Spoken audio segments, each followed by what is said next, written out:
At 2:23 p.m. on July 4th, a camera swept across the crowded waters of Horn Island. For only a moment, it captured a young black man bending over the back of a boat. His face was hidden. His swim trunks appeared to match Nolan Wells. If that man was Nolan, the video did more than record him alive. It started a countdown around 3 p.m. Nolan was reportedly seen for the last time at 4:31. The boat that brought him there left without him. Roughly 42 hours later, his body was found near the island. Then came an autopsy finding no one was expecting. A 12 by 8 inch area of unexplained red discoloration deep in the back of his head. No fracture, no confirmed fatal injury, no determined cause of death. So what happened after the camera moved away? If you believe cases like this deserve more than rumours and rushed conclusions, like this video and subscribe to Darkness of Beneath Crimes, because the most important detail in Nolan's final hours may be the one almost everyone overlooked. Before we go deeper, one line must remain clear. No one has been charged in Nolan Wells' death. Authorities have publicly said his friends cooperated with investigators. The independent autopsy did not establish homicide. It also did not establish an accident. What remains is a death classified and undetermined, surrounded by unanswered questions that evidence must answer, and that is where the real mystery begins. Nolan Wells was 18 years old. He was from Ocean Springs, Mississippi. He stood 6 feet 1 inch tall and weighed around 185 pounds. He played wide receiver for Southwest Mississippi Community College, wore number 16 and studied general business. He had 5 siblings. His family said he dreamed of reaching the NFL. He was preparing to return for another football season and would have turned 19 the following month. Nolan was not supposed to become the centre of a death investigation. He was supposed to keep moving forward. His parents described him as gentle, loving and capable of making people feel included. His mother, Christine Wells Wansley, said he made others feel noticed and valued. His father, Elmore Wansley, remembered a son who could make friends almost anywhere. His younger siblings saw him as a role model. Nolan's life was expanding. Then one holiday trip reduced that future to a sequence of times, locations and missing answers. On the morning of Saturday, July 4th, 2026, Nolan boarded a boat with friends and headed toward Horn Island. GPS records show that the vessel leaving its dock at approximately 9:56 a.m. It reached the island at 11:14. Horn Island is undeveloped. It is uninhabited. It has no roads, public facilities, or reliable way home without a boat. Yet on the 4th of July, hundreds of people gathered there to drink, swim and celebrate. By late morning, the quiet barrier island had become a crowded offshore party. Publicly available photographs show Nolan smiling beside friends aboard a boat. The group included both black and white teenagers who had known each other from high school and college. Later accounts describe him laughing, joking, and appearing completely fine. One self-described best friend said nothing about Nolan. Behaviour seemed unusual. Another friend said members of the group had been drinking since late morning, but Nolan appeared to be enjoying himself with people. Nothing publicly documented from those early hours predicted what was coming. Then the video began spreading online. The footage appeared to capture a heated confrontation near the shoreline. Voices could be heard. People stood close together. One young man wore swim trunks similar in colour to Nolan's. The clip was quickly presented online as possible evidence of an altercation involving Nolan, and his family's attorney initially suggested Nolan could be heard demanding his phone. The accusation travelled faster than the facts. Then a friend named Tristan Shepherd came forward with a different account. Shepherd and Nolan was not the person arguing. He said the voice in the footage was his own. According to Shepherd, he had become involved in a separate confrontation with another man after that man interrupted a disagreement between Shepherd and his girlfriend. Shepherd said he was restrained and could be heard demanding to get off the boat so he could continue that fight. Multiple people familiar with the incident supported his account, and he said Nolan was outside the camera's frame. That clarification matters. The viral clip may document an altercation, but there is currently no verified public evidence that the confrontation involved Nolan. Another photograph circulated with claims that Nolan had attended a mainland pool party after returning from Horn Island. Reporting later established that the picture came from the previous weekend. Two dramatic pieces of supposed evidence had gained national attention. Neither proved what many online had claimed, and that makes the newly surfaced 2:23 video even more important. This newer footage is different. The camera pans across multiple boats anchored in shallow water. People are swimming. Others are standing on the decks near the back of one of the vessels. A black man can be seen bending forward, possibly reaching towards something on the deck or near a cooler. Several adults appeared to be on the same boat. The man's face is never visible, but his trunks appear similar in colour to the ones Nolan wore in the photographs from that day. The person who recorded that video believed the man might be Nolan.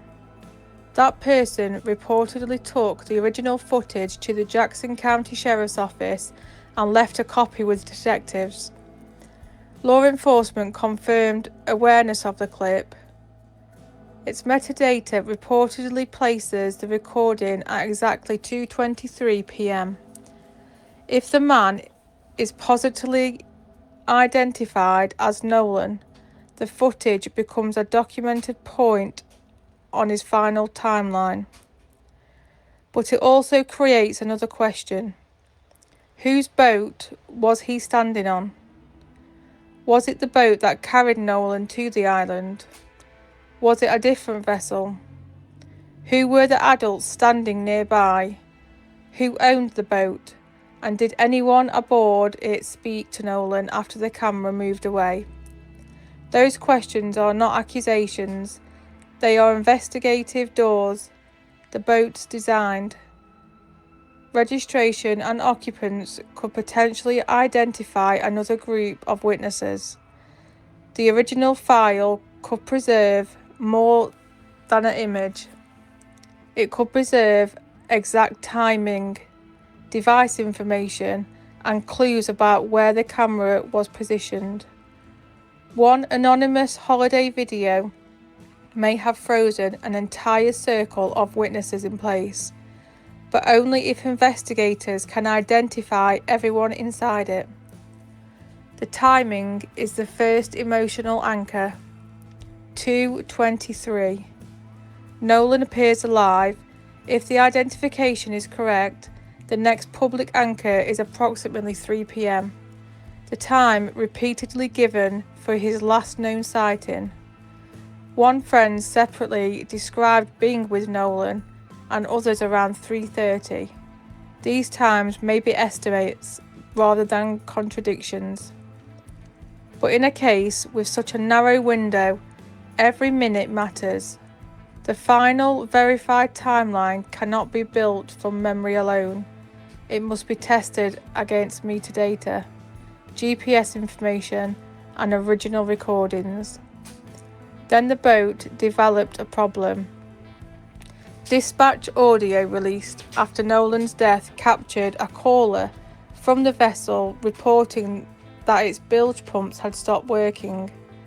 The caller said the boat was taking on water and requested assistance. When asked whether everyone on board was in good health, the caller answered yes. That statement only describes the people physically aboard at that moment. It does not establish that every person who travelled out that morning, including Nolan, had returned to the vessel, but it does confirm there was an urgent mechanical situation before the group departed. GPS records show the boat leaving Horn Island at 4:31 p.m. Nolan was not on board. The vessel returned to its original dock and later travelled through Fort Bayou before being moved overland to its owner's residence. The GPS evidence established the boat's movements with precision. What it cannot establish by itself is why Nolan remained behind, and that question has produced two sharply different interpretations.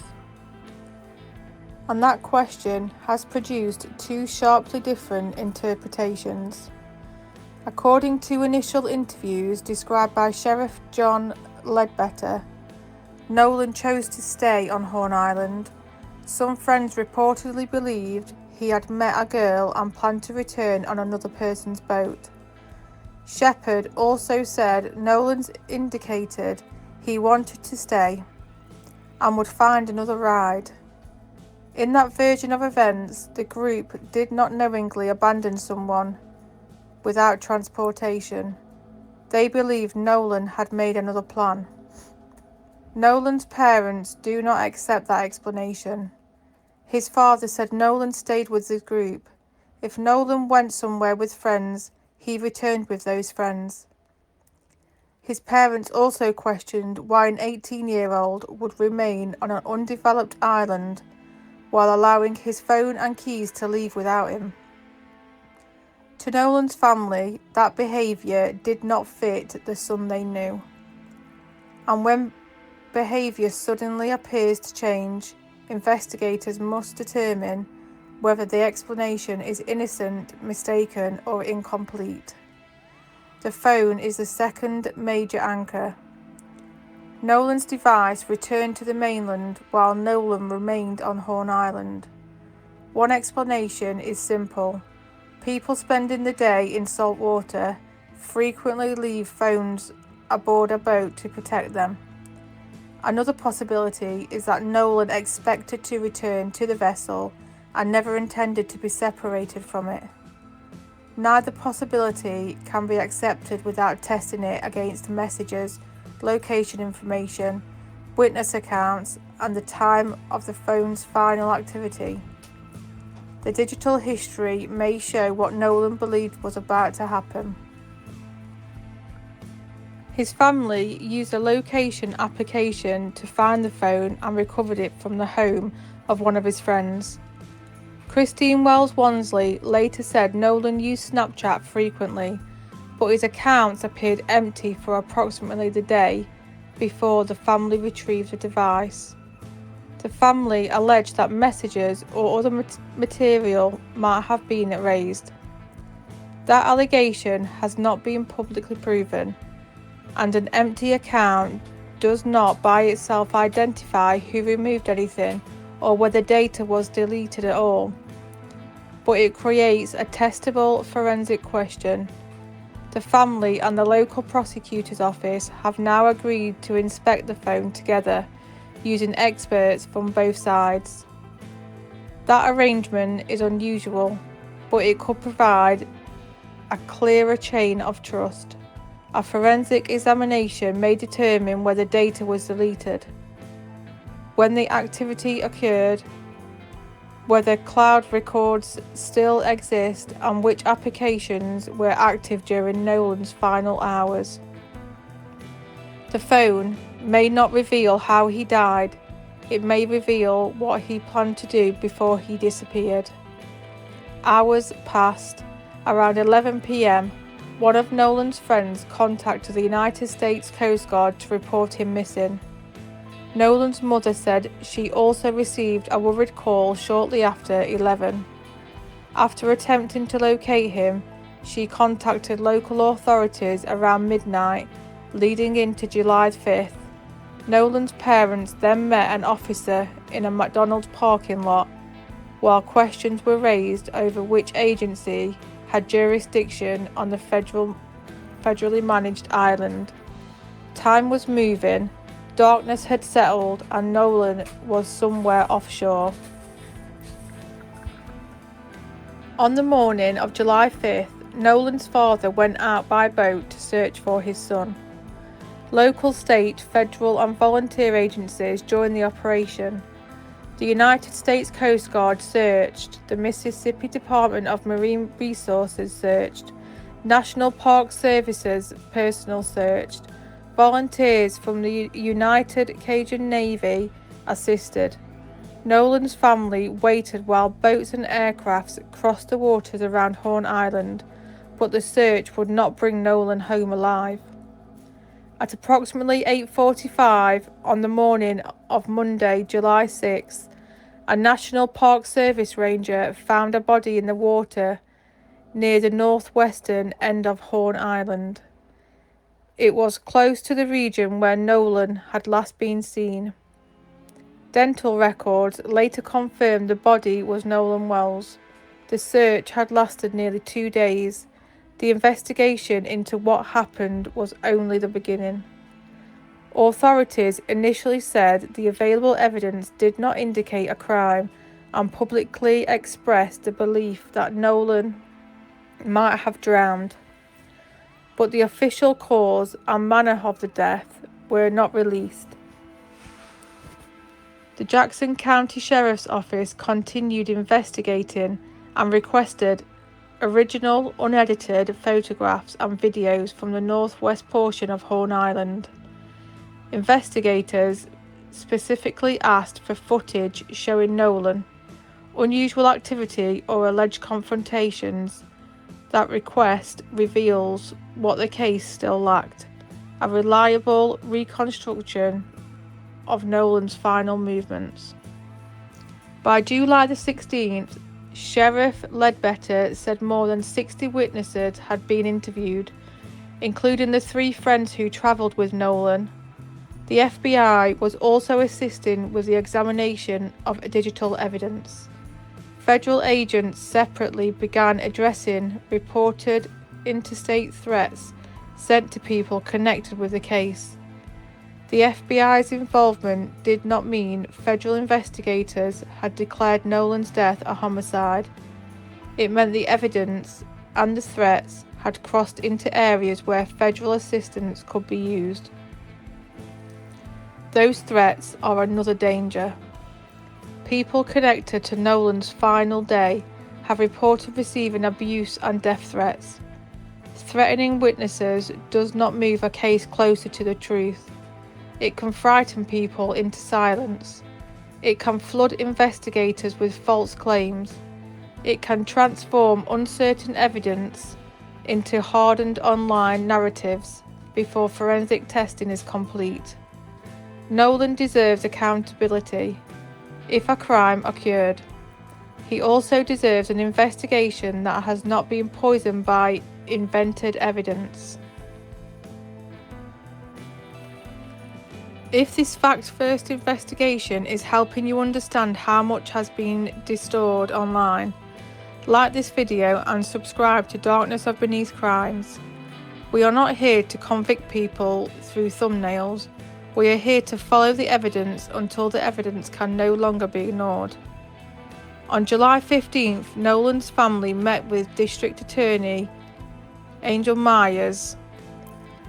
The District Attorney's Office said that when the sheriff's investigation is complete, the findings will be presented to a grand jury. That sounds dramatic, but it needs context. The jury and prosecutors review it is standard for most unnatural or suspicious deaths in the county. It does not mean charges are guaranteed. It does not even mean prosecutors have concluded that a crime occurred. It means citizens will eventually review the completed evidence and determine whether criminal charges are supported. The investigation was still building when Nolan's family laid him to rest on Monday, July 20th.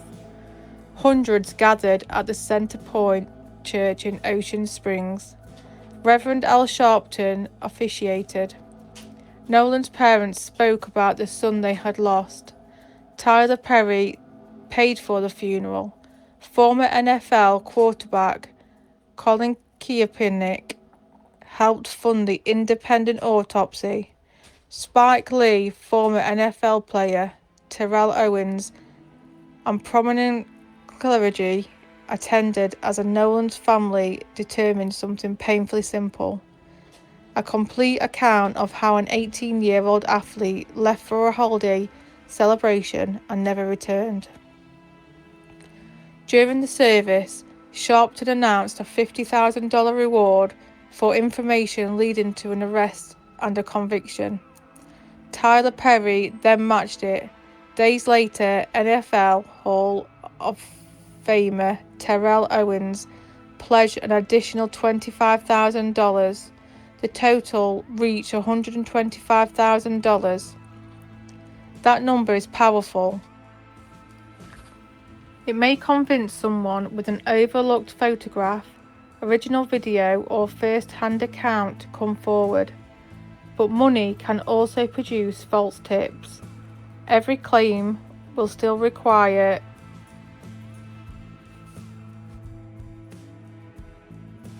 corroboration through metadata, witness statements, or physical evidence. A reward can generate information. It cannot decide what is true. The NAACP National Board of Directors also adopted a formal resolution of condolence for the family, and a GoFundMe established to honour Nolan's memory and support his family has raised more than $647,000, including a $100,000 donation from producer and television host Byron Allen. The scale of that response reveals how deeply this case has resonated beyond Mississippi. Then on July 22nd, the preliminary findings from the family independent autopsy were released. The conclusion was not a homicide. It was not accidental drowning. It was not natural death. The cause of death was listed as undetermined, pending investigation. The manner of the death was also listed as undetermined, pending investigation. The report was prepared by Dr. Roger Mitchell, Jr., a board-certified forensic pathologist and former chief medical examiner in Washington. His second examination had taken place on July 10th, 3 days after the state's original autopsy. The independent examination found no fractures in Nolan's face, skull, posterior neck, ribs, or pelvis. It found no deep tissue injuries in the areas examined across his back, arms, legs, and other parts of his body.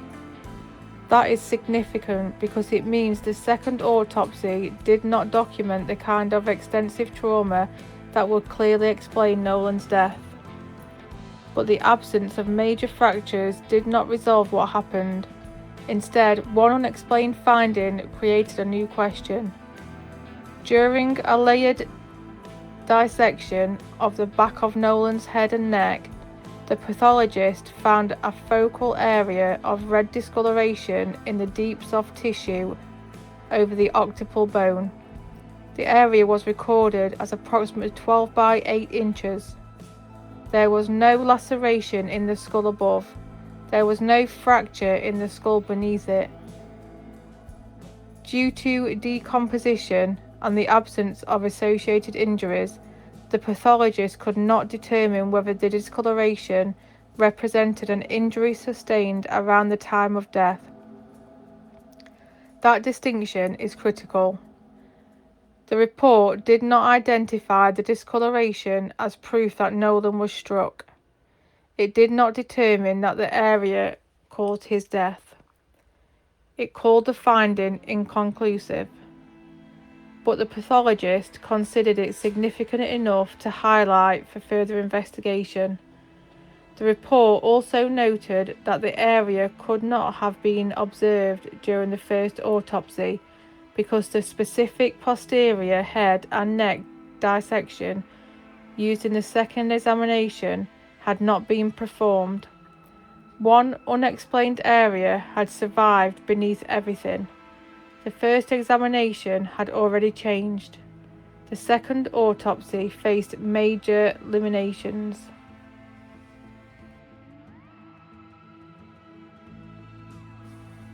Nolan's body had already undergone the state examination. His organs have been removed and dissected. The front internal structures of his neck were not received with the body.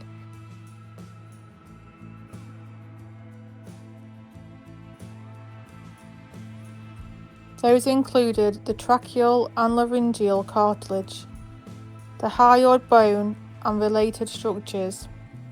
The independent report specifically acknowledged that retaining those areas for further examination can be common forensic practice.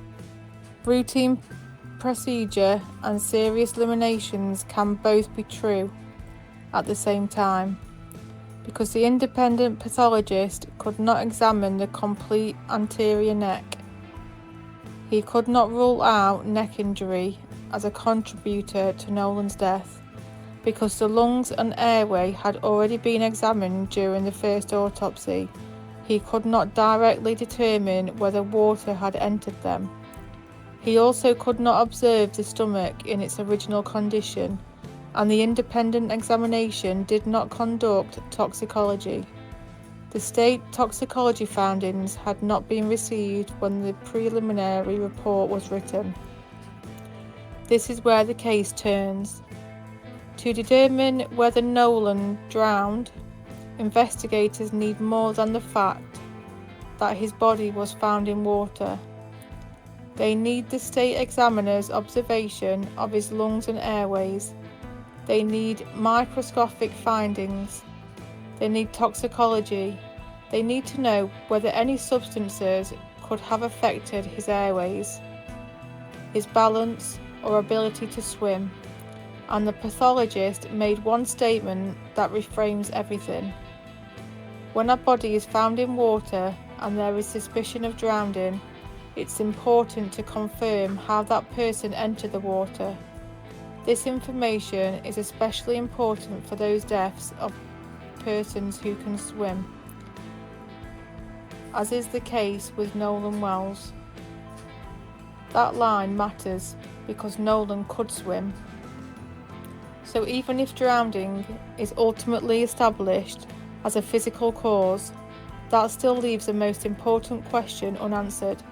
How did Nolan enter the water? Was he conscious? Was he impaired? Was he injured? Did he enter voluntarily? Did he fall? Was he pushed? Or did a medical emergency occur before he went into the water? The independent pathologist did not select one of those possibilities. He stated that the available information could not rule out intervening non-accidental factors. That does not mean non-accidental factors were found. It means the evidence was incomplete, and incomplete evidence is not permission to invent an answer. The report listed 7 unresolved questions. What circumstances led to Nolan entering the water? What position was his body in when found? Was water present in his airways? Was there evidence of injury to the front structures of his neck? Was there bleeding inside the skull? What was in his stomach? And what will toxicology show? Until those questions are answered, the medical story remains unfinished. The official state autopsy is still central. The examination occurred on July 7th before the body was transported for the independent review. The state examiner had the first opportunity to inspect Nolan's lungs, airways, internal organs, stomach and neck structures.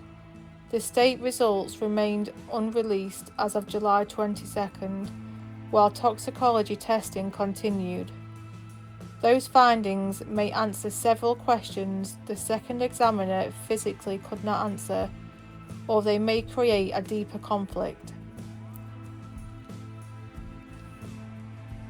Nolan's mother spoke briefly at the press conference announcing the independent autopsy results. Her words were measured but devastating. The only question we have is what happened to her son. It is our hope that our local authorities will do what they need to do. Us having a preliminary autopsy results and a hearing, nothing from them is heartbreaking and concerning. That statement reveals the emotional distance between a family demanding answers and a system still processing evidence. Now return to the 2:23 video. If the man on the boat is Nolan, the footage appears to show him standing, moving and reaching down less than 2 hours before the vessel that carried his friends left Horn Island. There is no visible sign of a catastrophic injury, but the camera is too far away to establish his physical condition and his face cannot be seen. The clip could document proof of life. It cannot document what happened next. The surrounding boats may matter as much as the man himself. Every vessel had occupants. Many people carried phones. Some people automatically preserve photographs, location records, and short videos. Investigators may be able to place multiple cameras around Nolan's possible location at 2:23. A clip that seems useless because Nolan appeared for only seconds might reveal another boat whose passengers continued recording. And that next recording could move the timeline forward by minutes. The original files are essential. Downloaded videos lose information. Edited clips can change sounds. Reposted footage can alter timestamps. Artificial enhanced audio can create words the original recordings never clearly captured. Investigators asked for unedited materials because the untouched file is evidence. The version with captions, filters, and amplified voices may be nothing more than someone else's interpretation.